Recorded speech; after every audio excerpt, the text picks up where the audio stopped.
October 9ನೇ ತಾರೀಕು 2012 ಕರ್ನಾಟಕ ರಾಜ್ಯದ ದಕ್ಷಿಣ ಕನ್ನಡ ಜಿಲ್ಲೆಯ ಬೆಳ್ತಂಗಡಿ ತಾಲೂಕಿನ ಧರ್ಮಸ್ಥಳ ಸುಕ್ಷೇತ್ರ. ಅವತ್ತು ಸೌಜನ್ಯ ಬೆಳಿಗ್ಗೆ ತಿಂಡಿ ತಿನ್ನದೆ ಹಾಗೂ ಟಿಫಿನ್ ಬಾಕ್ಸ್ ಕಟ್ಟಿಕೊಳ್ಳದೆ ಸುಮಾರು 7:30 ಮನೆಯಿಂದ ಕಾಲೇಜಿಗೆ ಹೊರಟಿದ್ದಾಳೆ. ಅವತ್ತು ಮನೆಯಲ್ಲಿ ಹೊಸ ಅನ್ನ ಪೂಜೆ ಇದ್ದ ಕಾರಣ ಸೌಜನ್ಯ ತಾಯಿ ಬೇಗ ಎದ್ದು ತಿಂಡಿ ಮಾಡಲು ಸಾಧ್ಯವಾಗಿರಲಿಲ್ಲ. ಸೌಜನ್ಯ ಸುಮಾರು 8 ಕಿಲೋಮೀಟರ್ ದೂರದಲ್ಲಿರುವ ಉಜ್ರೈಲಿರುವ SDM ಕಾಲೇಜಿನಲ್ಲಿ PUC ಓದುತ್ತಾ ಇದ್ದಳು. ಅವತ್ತು ಮನೆಯಲ್ಲಿ ಪೂಜೆ ಇದ್ದ ಕಾರಣ ಮಧ್ಯಾಹ್ನವೇ ಬೇಗ ಬರುತ್ತೇನೆ ಅಂತ ಕೂಡ ಹೇಳಿದ್ದಳು.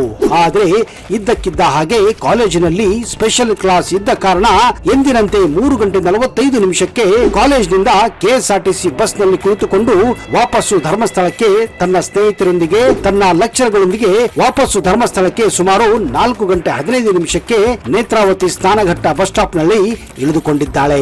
ಅಲ್ಲಿಂದ ಮನೆಗೆ ನಡೆದುಕೊಂಡು ಹೋಗುವಾಗ ಸೌಜನ್ಯಳ ಮಾವ ಜೀಪ್ ನಲ್ಲಿ ಬರುವಾಗ ಸೌಜನ್ಯಳನ್ನ ನೋಡಿ ನಿಲ್ಲಿಸಿ ಅವಳ ಜೊತೆ ಮಾತನಾಡಿದ್ದಾನೆ ಕೂಡ. ಹಾಗೂ ತಾನೇ ಅವಳಿಗೆ ಮನೆಗೆ ಬಿಡುತ್ತೇನೆ ಅಂತ ಕೂಡ ಹೇಳಿದ್ದಾನೆ. ಆದ್ರೆ ತಾನೇ ಮನೆಗೆ ಹೋಗುತ್ತೇನೆ ಅಂತ ಸೌಜನ್ಯ ತನ್ನ ಮಾವನಿಗೆ ಹೇಳಿ ಅಲ್ಲಿಂದ ತಾನು ಮುಂದೆ ಮನೆಯ ಕಡೆಗೆ ಹೊರಟಿದ್ದಾಳೆ. ಆ ಜಾಗದಿಂದ ಅವಳ ಮನೆ ಕೇವಲ 20 ನಿಮಿಷದ ಹಾದಿ ಮಾತ್ರ. ಅದೇ ಹಾದಿಯಲ್ಲಿರುವ ಧರ್ಮಸ್ಥಳ ಪ್ರಕೃತಿ ಆಸ್ಪತ್ರೆಯ ಸೆಕ್ಯೂರಿಟಿ ಕೂಡ ಸೌಜನ್ಯ ತನ್ನ ಮನೆಗೆ ಹೋಗುವ ಹಾದಿಯಲ್ಲಿ ಅವಳನ್ನ ನೋಡಿದ್ದಾನೆ. ಇದೇ ಕೊನೆಯ ಬಾರಿ ನೋಡಿ ಸೌಜನ್ಯವನ್ನ ಜೀವಂತವಾಗಿ ನೋಡಿದ್ದು ಸಾಯಂಕಾಲ 6 ಗಂಟೆ. ಅಷ್ಟಾದರೂ ಕೂಡ ಮನೆಗೆ ಬರ್ದಿದ್ದನ್ನ ಕಂಡು ಗಾಬರಿಯಾಗಿ ತನ್ನ ಗಂಡನಿಗೆ ಸೌಜನ್ಯ ಬಗ್ಗೆ ಅವಳ ತಾಯಿ ಹೇಳಿದ್ದಾಳೆ. ಅವತ್ತು ಮನೆಯಲ್ಲಿ ಹೊಸ ಅನ್ನದ ಪೂಜೆ ಇದ್ದ ಕಾರಣ ಬೇಗ ಬರುತ್ತೇನೆ ಅಂತ ಹೇಳಿದ ಅವಳು 6 ಗಂಟೆ ಆದರೂ ಕೂಡ ಮನೆಗೆ ಬರೆದಿದ್ದನ್ನ ಕಂಡು ಸೌಜನ್ಯಳ ತಂದೆ ತನ್ನ ಸ್ನೇಹಿತರಿಗೆ ಅಕ್ಕಪಕ್ಕದ ಮನೆಯವರಿಗೆ ಹಾಗೂ ಸಂಬಂಧಿಕರಿಗೆ ಈ ವಿಷಯವನ್ನ ತಿಳಿಸಿದ್ದಾರೆ ಹಾಗೂ ಅವಳ ಬಗ್ಗೆ ಕೇಳಿದ್ದಾರೆ.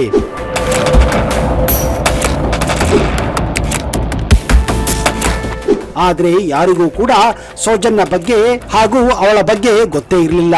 ಕೊನೆಗೆ ಸೌಜನ್ಯಳ ತಾಯಿ ಸೌಜನ್ಯಳ ಕ್ಲಾಸ್ಮೇಟ್ ಅವಳ ಬಗ್ಗೆ ಕೇಳಿದಾಗ ಪ್ರತಿನಿತ್ಯ ಎಂದಿನಂತೆ ಅವಳು ಬಸ್ ಇಳಿದು ಹೋಗುವ ಹಾಗೆ ಸುಮಾರು 4:15 ಗಂಟೆಗೆ ಮನೆಯ ಕಡೆಗೆ ಹೋಗಿದ್ದಾಳೆ ಅನ್ನುವ ವಿಷಯ ಸೌಜನ್ಯಳ ಕ್ಲಾಸ್ಮೇಟ್ ಕೂಡ ತಿಳಿಸಿದ್ದಾಳೆ.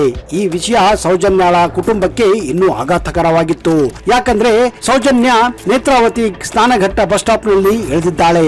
ಆದ್ರೆ ಮನೆಗೆ ತಲುಪಿಲ್ಲ ಅಂದ್ರೆ ಸೌಜನ್ಯ ಹಾಗಾದ್ರೆ ಎಲ್ಲಿಗೆ ಹೋಗಿರಬೇಕೆಂದು ಎಲ್ಲರೂ ಗಾಬರಿಯಾಗಿದ್ದಾರೆ. ಅದು ಸಾಯಂಕಾಲ ಸುಮಾರು 7 ಗಂಟೆ. ಸೌಜನ್ಯ ನಾಪತ್ತೆ ಆಗಿರುವ ವಿಷಯ ಇಡೀ ಊರಿಗೆ ಗೊತ್ತಾಗುತ್ತದೆ. ನೂರಾರು ಜನ ಸೇರಿ ಸೌಜನ್ಯಳನ್ನ ಹುಡುಕಲು ಪ್ರಾರಂಭಿಸಿದ್ದಾರೆ. ನೇತ್ರಾವತಿ ಸ್ನಾನಘಟ್ಟ ಬಸ್ ಸ್ಟ್ಯಾಂಡ್ ನಿಂದ ಹಿಡಿದು ಅವಳ ಮನೆಯವರೆಗೂ ಸುತ್ತಮುತ್ತಲಿನ ಸುಮಾರು 1 ಕಿಲೋಮೀಟರ್ ರೇಡಿಯಸ್ ನಲ್ಲಿ ಎಲ್ಲ ಜನರು ಸೇರಿ ಸೌಜನ್ಯಳಿಗಾಗಿ ಹುಡುಕಾಟ ಪ್ರಾರಂಭಿಸಿದ್ದಾರೆ. ಪ್ರತಿಯೊಂದು ಮನೆಯಲ್ಲಿ, ಪ್ರತಿಯೊಂದು ಗಲ್ಲಿಯಲ್ಲಿ, ಚಿಕ್ಕ ಚಿಕ್ಕ ಸಂಧಿಗಳಲ್ಲಿ, ಪ್ರತಿಯೊಂದು ಹೊಲದಲ್ಲಿ, ಪ್ರತಿಯೊಂದು ಗಿಡ ಕಂಟಿಗಳಲ್ಲಿ, ಕಾಡಿನಲ್ಲಿ ಸೌಜನ್ಯಗಾಗಿ ಸುಮಾರು 4 ಗಂಟೆ ಕಾಲ ಹುಡುಕಿದ್ದಾರೆ.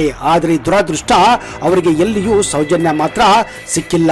ಗಾಬರಿಗೊಂಡ ತಂದೆ ತಾಯಿಗಳು, ಕುಟುಂಬಸ್ಥರು, ಸಂಬಂಧಿಕರು ಹಾಗೂ ನೆರೆಹೊರೆಯವರು ಸೇರಿ ಬೆಳ್ತಂಗಡಿ ಪೊಲೀಸ್ ಠಾಣೆಗೆ ಹೋಗಿ ಸೌಜನ್ಯಳ ಮಿಸ್ಸಿಂಗ್ ಕೇಸ್ ಕಂಪ್ಲೇಂಟ್ ಅನ್ನ ಪೊಲೀಸ್ ಠಾಣೆಗೆ ಕೊಡಲು ಮುಂದಾಗಿದ್ದಾರೆ. ಮೊದಲು ಬೆಳ್ತಂಗಡಿಯ ಪೊಲೀಸರು ಈ ಕೇಸನ್ನ ರಿಜಿಸ್ಟರ್ ಮಾಡಲು ಒಪ್ಪಿಕೊಂಡಿರುವುದಿಲ್ಲ.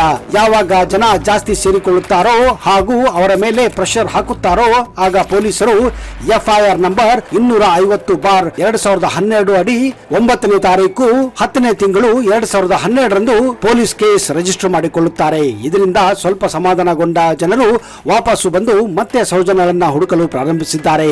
ಆದ್ರೆ ಇದ್ದಕ್ಕಿದ್ದ ಹಾಗೆ ಧಾರಾಕಾರ ಮಳೆ ಪ್ರಾರಂಭವಾಗಿತ್ತು. ಇದು ಸೌಜನ್ಯಳನ್ನ ಹುಡುಕಲು ಸ್ವಲ್ಪ ಕಷ್ಟ ಮಾಡಿತ್ತು. ಹೀಗಾಗಿ ಅಲ್ಲಿ ಸೇರಿದ್ದ ಸುಮಾರು 300-350 ಜನ ಸೌಜನ್ಯಳನ್ನ ಹುಡುಕೋದನ್ನ ಅಲ್ಲಿಗೆ ನಿಲ್ಲಿಸಿ ಮತ್ತೆ ಬೆಳಿಗ್ಗೆ ಪ್ರಾರಂಭ ಮಾಡೋಣ ಅಂತ ನಿರ್ಧಾರ ಮಾಡಿ ಎಲ್ಲರೂ ತಮ್ಮ ತಮ್ಮ ಮನೆಗೆ ವಾಪಸ್ ಹೋಗಿದ್ದಾರೆ.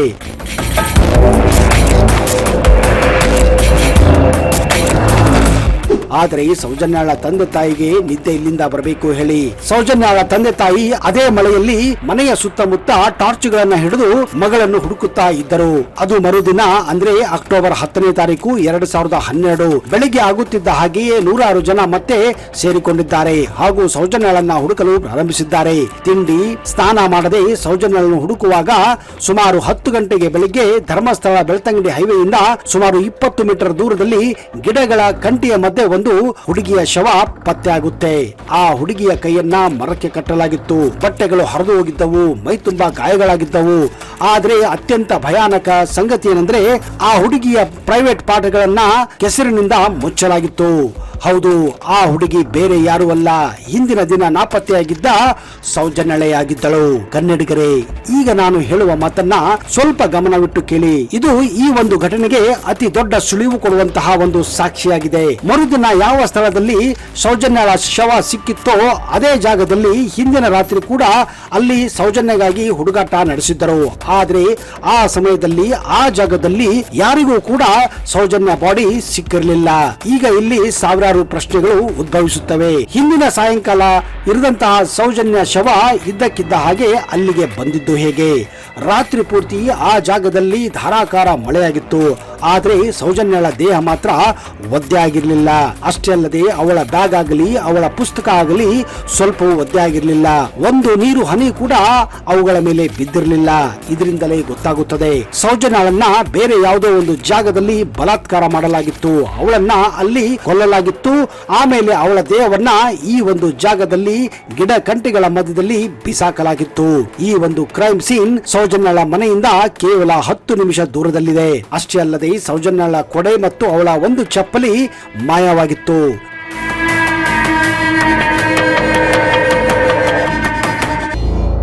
ಈ ಒಂದು ಬರಬರ ಘಟನೆ ಇಡೀ ಧರ್ಮಸ್ಥಳ, ಉಜಿರೆ ಮತ್ತು ಬೆಳ್ತಂಗಡಿಯನ್ನ ಅಲ್ಲೋಲ ಕಲ್ಲೋಲ ಮಾಡಿತ್ತು. ಎಲ್ಲರ ಬಾಯಲ್ಲೂ ಎಲ್ಲರ ತಲೆಯಲ್ಲಿಯೂ ಸೌಜನ್ಯಳೆ ತುಂಬಿದ್ದಳು. ಅದು ಅಕ್ಟೋಬರ್ 11ನೇ ತಾರೀಕು. 5 ಜನ ಯುವಕರು ಇದ್ದಕ್ಕಿದ್ದ ಹಾಗೆ ಧರ್ಮಸ್ಥಳದ ಬಾಹುಬಲಿ ಬೆಟ್ಟದ ಮೆಟ್ಟಿಲ ಮೇಲೆ ಕೂತಂತಹ ಒಬ್ಬ ವ್ಯಕ್ತಿಯನ್ನು ಹಿಡಿದುಕೊಂಡು ಪೊಲೀಸರಿಗೆ ಒಪ್ಪಿಸುತ್ತಾರೆ ಮತ್ತು ಇದೇ ವ್ಯಕ್ತಿ ಸೌಜನ್ಯಳನ್ನ ಬಲಾತ್ಕಾರ ಮಾಡಿ ಕೊಲೆಗೈದಿದ್ದಾನೆ ಅಂತ ಹೇಳುತ್ತಾರೆ. ಹೌದು, ಆ ವ್ಯಕ್ತಿ ಬೇರೆ ಯಾರೂ ಅಲ್ಲ, ಸಂತೋಷ್ ರಾವ್. ವಿಚಿತ್ರ ಏನಂದ್ರೆ ಈ 5 ಜನ ಸಂತೋಷ್ ರಾವ್ ಅನ್ನು ಹಿಡಿದಿದ್ದು ಯಾಕೆ? ಸಂತೋಷ್ ರಾವ್ ಹಿಡಿದ ತಕ್ಷಣ ತಾನೇ ಸೌಜನ್ಯಳನ್ನ ಬಲಾತ್ಕಾರ ಮಾಡಿ ಕೊಂದಿದ್ದೇನೆ ಅಂತ ಒಪ್ಪಿಕೊಳ್ಳಲು ಕಾರಣವೇನು? ಈ ಘಟನೆ ನಡೆದು 2 ದಿವಸಗಳಾದರೂ ಈ ಸಂತೋಷ್ ರಾವ್ ಆರಾಮವಾಗಿ ಬಾಹುಬಲಿ ಬೆಟ್ಟದಲ್ಲಿ ಇರಲು ಕಾರಣವೇನು? ಹೌದು, ಇದನ್ನೆಲ್ಲ ಕೇಳ್ತಾ ಇದ್ರೆ ಇದು ನಿಜಾನೋ ಸುಳ್ಳೋ ಅನ್ನೋದು ತಿಳಿದವರಿಗೆ ಗೊತ್ತಾಗಿ ಹೋಗುತ್ತದೆ. ಸಂತೋಷ್ ರಾವ್ ಮೂಲತಃ ಚಿಕ್ಕಮಗಳೂರು ಜಿಲ್ಲೆಯ ಶೃಂಗೇರಿ ಅವರು. ಸಂತೋಷ್ ರಾವ್ ಚಿಕ್ಕಂದಿನಿಂದಲೇ ಮಾನಸಿಕವಾಗಿ ಅಸ್ವಸ್ಥರಾಗಿದ್ದಾರೆ. ಆದರೂ ಕೂಡ ಶೃಂಗೇರಿಯ ಒಂದು ಚಿಕ್ಕ ಹೋಟೆಲ್ನಲ್ಲಿ ಕ್ಲೀನರ್ ಆಗಿ ಕೆಲಸ ಮಾಡಿಕೊಂಡಿದ್ದರು. ಆದರೆ ದಿನದಿಂದ ದಿನಕ್ಕೆ ಅವರ ಮಾನಸಿಕ ಸ್ಥಿತಿ ಹದಗೆಟ್ಟ ಕಾರಣ ಅವರನ್ನ ಹೋಟೆಲ್ನಿಂದ ಹೊರಗೆ ಹಾಕಲಾಗುತ್ತದೆ. ಎಂತಹ ಕೋಇನ್ಸಿಡೆಂಟ್ ನೋಡಿ.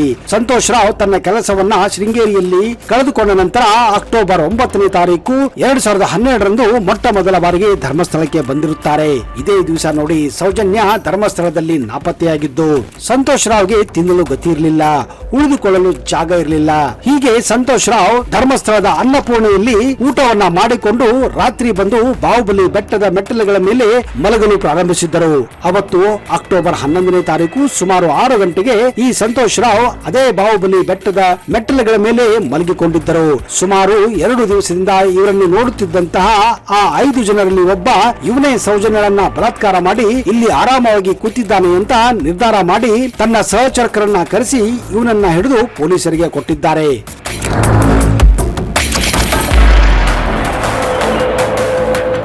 ವಿಪರ್ಯಾಸ ಅಂದ್ರೆ ಒಂದು ಪೊಲೀಸ್ ಕಂಪ್ಲೇಂಟ್ ತೆಗೆದುಕೊಳ್ಳಲು ಸಾವಿರ ಪ್ರಶ್ನೆಗಳನ್ನ ಕೇಳುವಂತಹ ಪೊಲೀಸರು ಈ 5 ಜನ ಸಂತೋಷ್ ರಾವ್ರನ್ನ ಹಿಡಿದು ತಂದ ತಕ್ಷಣ ಇವನೇ ಅಪರಾಧಿ ಅಂತ ಹಿಡಿದು ತಕ್ಷಣವೇ ಅವನ ಮೇಲೆ FIR ಕೂಡ ಹಾಕಿ ಅಂದರ್ ಮಾಡಿದ್ದರು. ಆದ್ರೆ ಈ ಕೇಸು ನಾವು ಅಂದುಕೊಂಡ ಹಾಗೆ ಅಷ್ಟು ಸಿಂಪಲ್ ಆಗಿ ಇಲ್ಲ. 16 ವರ್ಷಗಳು ಆದರೂ ಕೂಡ ಈ ಕೇಸ್ ಸಾಲ್ವ್ ಆಗಿಲ್ಲ. ಅಂದ್ರೆ ನೀವೇ ಯೋಚನೆ ಮಾಡಿ, ಈ ಒಂದು ಕೇಸ್ ಸಾವಿರಾರು ನಿಗೂಢ ಪ್ರಶ್ನೆಗಳಿಗೆ ದಾರಿ ಮಾಡಿಕೊಟ್ಟಿತ್ತು. ಕೊಲೆಯಾದ 2 ದಿನಕ್ಕೆ ಅಪರಾಧಿ ಸಂತೋಷ್ ರಾವ್ ಸಿಕ್ಕನಾದರೂ ಆದ್ರೆ 12 ವರ್ಷಗಳ ನಂತರ ಅವನು ನಿರಪರಾಧಿ ಅಂತ ಜೈಲಿನಿಂದ ಹೊರಗೆ ಬಂದಿದ್ದಾನೆ. ಈ ಕೇಸನ್ನ ಲೋಕಲ್ ಪೊಲೀಸರು CID CBI ಇನ್ವೆಸ್ಟಿಗೇಷನ್ ಮಾಡಿದರೂ ಕೂಡ ಯಾರಿಗೂ ಕೂಡ ಇಲ್ಲಿವರೆಗೆ ಶಿಕ್ಷೆ ಆಗಿಲ್ಲ ಅನ್ನೋದೇ ಒಂದು ವಿಪರ್ಯಾಸ. ಹಾಗಾದ್ರೆ ಸೌಜನ್ಯಳನ್ನ ಬಲಾತ್ಕಾರ ಮಾಡಿದ್ದು ಯಾರು, ಕೊಂದಿದ್ದು ಯಾರು ಅನ್ನುವ ಪ್ರಶ್ನೆಗಳು ಈಗಲೂ ಕೂಡ ದೊಡ್ಡ ಪ್ರಶ್ನೆಯಾಗಿಯೇ ಉಳಿದಿವೆ. ಆದ್ರೆ ಬರುವ ಸಂಚಿಕೆಯಲ್ಲಿ ಈ ಒಂದು ಕೇಸಿನ ಬಗ್ಗೆ ಒಂದೊಂದು ವಿಷಯಗಳನ್ನ ವಿವರಿಸಲು ಪ್ರಯತ್ನ ಪಡುತ್ತೇನೆ. ಅಲ್ಲಿಯವರೆಗೆ ಟೇಕ್ ಕೇರ್.